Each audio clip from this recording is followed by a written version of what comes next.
the sniper shooting of fishermen on the beach firsthand with my eyes. They were cast net fishing. One was shot in the neck and one was shot through the heart, clinical shots. We confirmed them dead and took their bodies back to town. This was on my convoy movement to the north in my first week, but that's the only sniper shots that I saw. Thank you, Dr. Javed. This next question is for Ghada from Khoi of the AFP in Jerusalem. Speaking of shrinking humanitarian space, can you talk a little bit more about the difficulties of managing humanitarian staff rotation? We've heard that it's more increasingly difficult to get foreign aid workers in to relieve staff, and because of the Rafah crossing being closed, Kerem Shalom, KS crossing being in active combat zones. Are there any new restrictions on foreign aid worker profiles or anything you could share about this? Thank you so much. Ghada, over to you. Yeah, I can say that with the ongoing evacuation orders and with also striking for a Mawasi area, which Israeli claims to have to be a safe zone, people move from one place to another, like seeking shelter. And with this, we feel like the safe places or the safe area has been shrinking since the start of the war.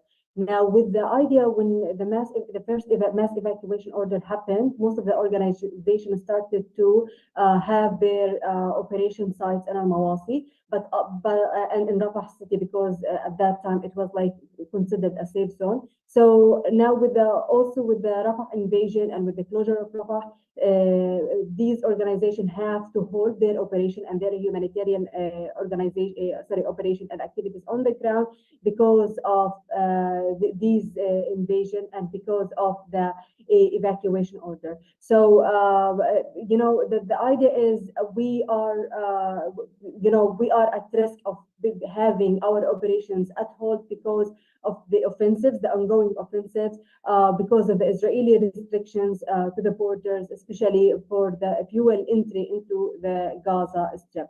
And many of our colleagues, the international aid workers who come to Gaza and who work in emergencies, not only in Gaza, but all over the world for decades, said that this humanitarian response and this humanitarian crisis is the most difficult and the most complex one. And with all the restrictions that Israel is putting in order to hamper the humanitarian activities on the ground.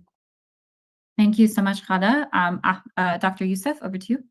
So as a healthcare worker, I've been on many medical missions. There's never been one as difficult to get to as the one in Gaza. The dates were consistently changed, often a day or two before the intended entry date. They would only allow 25 people in total, including whichever number of physicians or healthcare workers. The exit dates were always a mystery. You didn't know if you were going to be able to leave when they said you were supposed to leave. And again, right, just thinking about who's trying to go. These are physicians and healthcare workers all around the world who are trying their best to help people who are very vulnerable. And what they're doing is they're making it as hard as possible to commit time. I'm sure me and Javed are in unique situations compared to many physicians that wish they could have gone. But when the dates keep changing, you can't have a normal job and a normal life when that level of uncertainty is purposely placed in the process. Every step of the way was delayed. Every step was difficult. Thank you so much, Dr. Youssef. We actually have a similar question to that in the chat. Yes, Dr. Javed, I just want to elaborate and then you can come in. The question was regarding the process of getting doctors in and out of Gaza, and is that still happening? How is it coordinated? And they said that there was an understanding that Palestinian expats weren't allowed to provide additional medical or humanitarian relief moving forward. Is that the case? Dr. Javed, over to you. My experience in MSF is that of late, because of the system of getting international staff into Gaza, we're reliant, unfortunately otherwise, on the United Nations system of moving people in from Jordan ever since the Rafah invasion.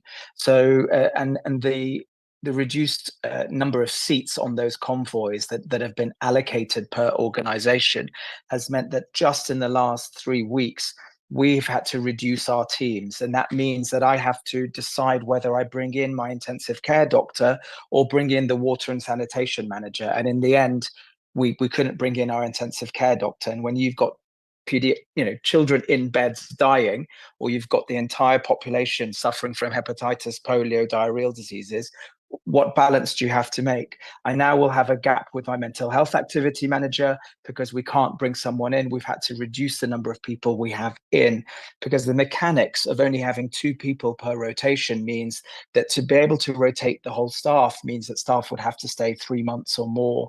And with the insecurity, stress, constant tension, that's not really a viable working model. And I hate saying that because my Palestinian colleagues have done it for 10 months and will continue to do it. So it's this dilemma constantly. But the movement of staff has become a real issue in that, as I said, we have to reduce or change the services that we're providing accordingly. And there's constantly this prioritization and dilemma about what service we need to put forward or otherwise with the international staff that we can bring or cannot. Thank you so much, Dr. Javed. I have one final question and then we'll close.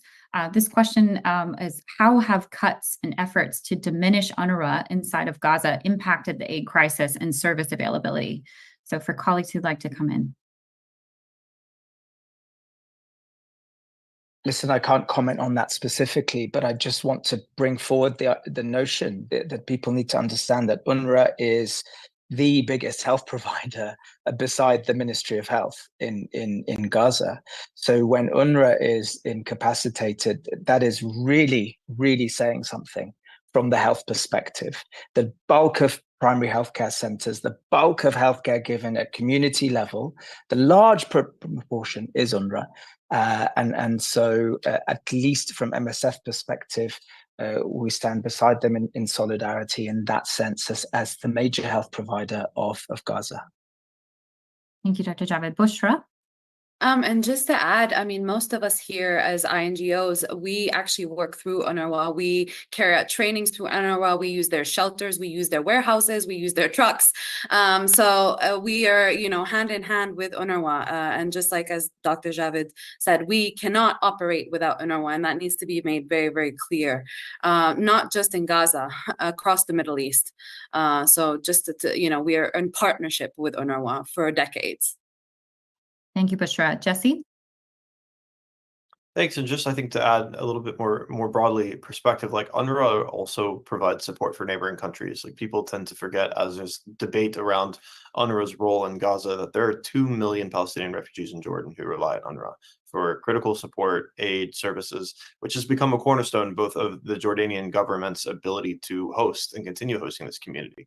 So when people think about UNRWA, it is Gaza. It is the backbone of the humanitarian support infrastructure, as colleagues said, but it's also that same infrastructure in neighboring countries that continues to support and provide for them day after day after day. So to remove that creates a fundamental regional humanitarian crisis, akin to the one that we're talking about, if we see the bleed over of conflict.